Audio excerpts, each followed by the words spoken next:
Welcome to my channel. Today I'm going to tell you story 4. The Tunnel. Man refuses to stop. Alex had just started his new job at a grocery store in Oregon.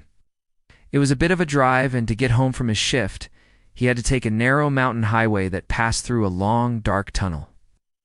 Locals called it the Screaming Tunnel. Alex thought it was just a nickname, nothing more than some urban legend that would make his blood run cold. That was until the first night he drove through it. As soon as he entered the tunnel, his headlights flickered and died. Then the radio turned on by itself. It was playing a low, humming sound, like the static before a lightning strike. Then the screaming started. Blood-curdling, primal screams echoed through the tunnel, shaking the car and rattling Alex's bones. It sounded like someone or something was trying to claw their way out of the mountain. Panic seized him. He floored it. But the tunnel seemed to go on forever, the darkness pressing in from all sides. There was no end in sight. Just when he thought he might black out from terror, the windshield began to fog over. And through the condensation, Alex saw something that made his heart stop. It looked like a hand, long and skeletal, dragging itself across the glass. Then it moved away, revealing more horrifying details. The entire windshield was covered in writing.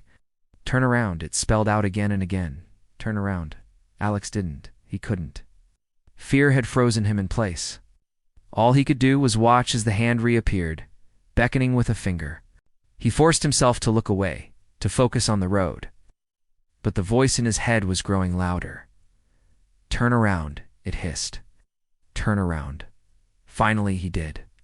He slammed on the brakes, threw the car into reverse, and shot back down the tunnel. When he finally burst out of the other end onto the open road, he pulled over. He needed to get himself together. Alex stepped out of the car, knees weak, hands shaking. He leaned against the car and vomited from the panic. After a few minutes, he was able to drive home. But the next morning, he checked his dashcam footage, recorded every sound and every image from the previous night. As he watched, his blood ran cold. During the loudest of the screams, a figure appeared in his back seat for just one frame, a woman. She was pale, burned, eyes wide with fury. Then she was gone. He showed the footage to the police, but they just shrugged. "Yeah, that tunnel was sealed off last year," they said. No one's been able to enter it since the collapse in 2022, but Alex still takes that route every night because he says he can't stop. The tunnel calls him now. That was story number 4. Which story should I tell you next? This is a scary story from the internet. And today is part 3, mile marker 237. David and his wife Allison were on a road trip through Texas. It was late at night and a thunderstorm had just rolled in, forcing them to pull over and find somewhere to wait it out. The only option was a rundown roadside motel with flickering neon lights and a parking lot full of big rigs. Allison didn't love the place, but she agreed to stay anyway. The next morning, skies were clear and the couple set off again, heading north on a straight 4-lane highway. About 30 minutes into the drive, Allison pointed out something odd. Every few miles, they passed the same mile marker, 237. "That's weird," Allison said. "We aren't turning, we aren't looping. How are we still at mile marker 237? David shrugged. He tried using GPS, but the map froze. Couldn't say for sure if it was working properly or not. "Well, maybe we are stuck in a time loop," Allison said with a laugh. And just then, they passed mile marker 237 again. David slowed down and turned to his wife. "Are you seeing this?" he asked. "I can't believe we're passing this again."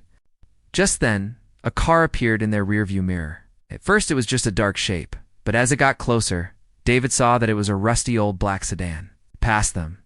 Then David and Allison noticed the driver. His face was grotesque. He had no nose. His eyelids were burned or torn away, just hanging there by some bloody, pulsating flesh. And he had this wide, permanent grin, like he'd been burned or torn. He was staring directly at them. David slammed his foot on the accelerator, his heart pounding in his chest. But as he sped up, he noticed something terrifying. Mile marker 237 was right there in front of him again. He tried to turn onto the shoulder. It didn't work. Tried taking the exit. It didn't work. No. He pulled back onto the road and sped up, desperately trying to put as much distance between them and the black sedan as possible. But every time he looked up, mile marker 237, then they saw the sign. Welcome to mile 237. You never left. La la la. From that day forward, David and Allison were never seen again.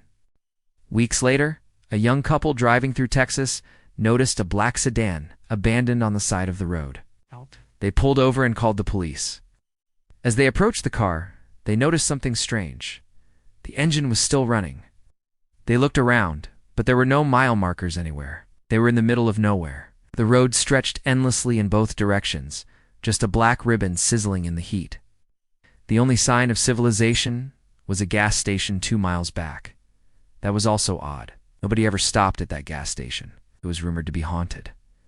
Locals claimed anyone who stopped there would go missing.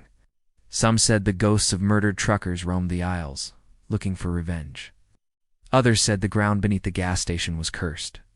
But that was just a rumor, and the truth was far, far worse. And that concludes part 3 of mile marker 237. Do you think you could handle staying in a creepy roadside motel? Or would you rather sleep in your car? Let me know in the comments below. And don't forget to subscribe for more scary stories. See you next time. Welcome to my channel. Today we will look at story 2, The Man in the Middle of the Road. Jessica had just finished a late shift at the hospital. As she drove down the desolate stretch of Highway 89 in Utah, the sky had darkened and fog had rolled in. She was alone on the road. The digital clock on her dash showed it was well past midnight. As she rounded a sharp curve, her headlights suddenly lit up a man who stood dead center in the road. Oh. She slammed on the brakes. Her tires skidded, but she stopped just inches from his outstretched hand. She could see no car. There was no sign of a wreck. It was just standing there. She honked, but he didn't budge. She couldn't see his face, as he wore a dark hoodie, and his head was bowed. But then it twitched slightly, and then he slowly lifted his head. Her blood ran cold. His eyes, which should have been filled with fear or surprise, were completely black. She couldn't see any whites or pupils. They were like 2 bottomless pits staring back at her. And then he smiled. A wide, slow, evil grin spread across his face. Jessica hit the reverse gear in a panic, but as she backed up, he didn't walk away. He glided toward her, moving faster than any human could, his smile never faltering. She threw it into drive and sped past him, her heart hammering against her ribs. She didn't dare look back. Finally, 10 minutes later, she pulled into a dimly lit gas station. The attendant rushed over, his face etched with concern. "What happened? Your face is as white as sheet," he said, gesturing to her trembling hands. She explained, "There was a man. He just stood there and smiled at me." "Yeah, I know that smile," the attendant said, his voice dropping to a whisper. "You saw the watcher?" "The what?" Jessica asked, confused. "The watcher," he repeated, his eyes wide. "He only appears before accidents. You should consider yourself lucky, girl. Most folks don't see him, and then they crash right into him." Jessica thought it was just another one of those spooky small-town ghost stories until a week later when she was trapped in a wreckage at the same curve where she saw the man. It happened so fast. One minute she was driving, the next she was staring at the dark ceiling of her overturned car. Pain flared in her leg. She tried to move, but something heavy pinned her down. She looked over and saw her shattered rearview mirror. It had come loose and was dangling by the wire. But what she saw in its depths made her scream. He was standing right outside her window. His expression was unreadable in the dim light, but she could feel his malevolent gaze boring into her. His lips were parted as if he was about to speak, but there was no sound. Leaned closer, and she screamed again, clawing at the glass, trying to get away, but he only smiled.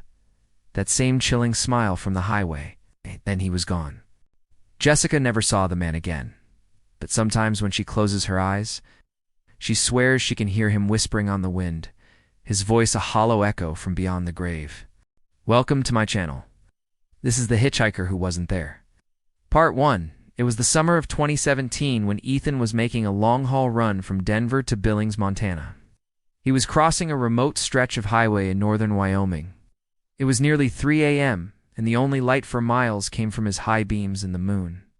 The road was straight, endless and quiet, just the way he liked it.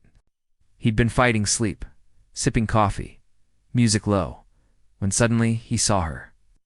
A woman standing on the shoulder, arm raised, thumb out. She looked to be in her early 20s, with long, dark hair and a white hospital gown that was dirty and torn. Her feet were bare, and her hair clung to her face like she had just been soaked in rain. But the night was dry. Something about her appearance made him uncomfortable, like she was a ghost or a scarecrow. Something told him to keep driving, but guilt kicked in. He slowed and stopped a few feet ahead.